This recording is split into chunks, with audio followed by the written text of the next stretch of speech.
Esas resoluciones que yo he firmado la hago en el marco de las obligaciones, facultades constitucionales y de la ley orgánica de la provincia del Poder Judicial de la provincia de San Luis. El Procurador General, como jefe de los fiscales, puede dictar resoluciones generales y particulares, como es en este caso concreto. Lo primero que yo quiero hacer la salvedad, a título personal me afecta lo de esta niña, porque creo que en una sociedad este tipo de delitos le repugna. Esto quiero dejar a salvo, que considero que es una cuestión horrenda. Ahora, las instrucciones que yo he dado es una cuestión de discrepancia conceptual que tenemos con el tribunal que entendió. Nosotros tenemos un sistema de la libre convicción que los jueces llegan, se convencen con absoluta libertad.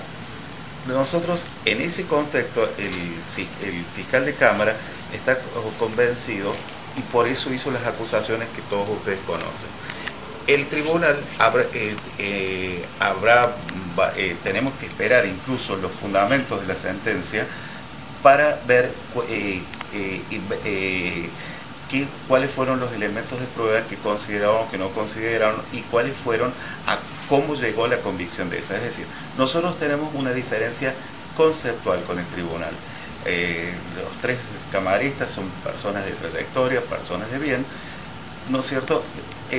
Y nosotros pensamos distinto. Esto no nos convierte ni en mejores ni en peores, simplemente es el juego de las instituciones donde el Ministerio Fiscal piensa distinto que los jueces. Pasa en estos casos y vive pasando. Lo que pasa es que en esto, por lo aberrante del crimen y la sociedad que a veces queda un poco desorientada, ha tomado una trascendencia, porque estas resoluciones que yo he dictado son frecuentes. A veces incluso se dan en las instrucciones, en plena etapa instructoria. En ese contexto, nosotros lo hemos hablado con el doctor Alonso, fiscal de Cámara, él está convencido de su acusación. Entonces, en ese contexto se ha dictado esta resolución porque tenemos diferencias conceptuales, nada más que conceptuales con los jueces, en la forma que solucionaron el caso.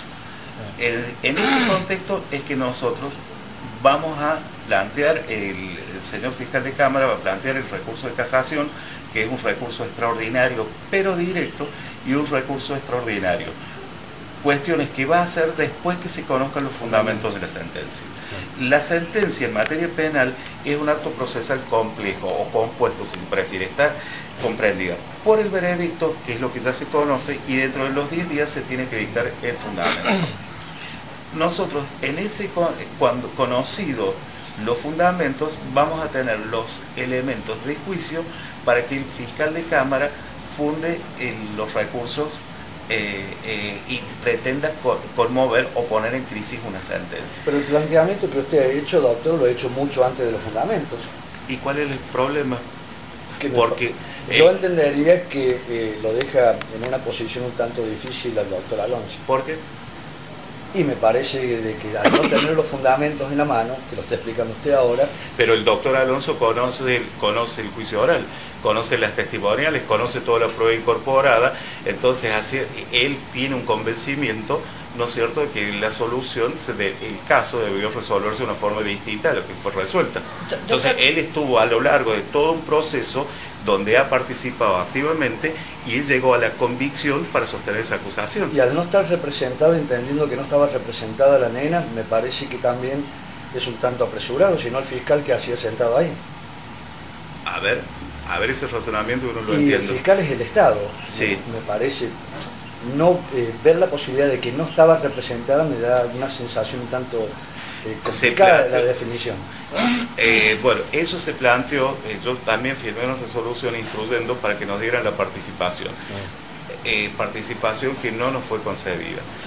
Porque yo consideré que el Ministerio Pupilar, o más concretamente la Defensora de Menores, debía participar en el juicio oral. Los jueces entendieron que no, y eso también ha sido puesto también... ¿Pero usted entiende que no estaba representada la nena? Yo entiendo que la nena no estaba representada, sí señor.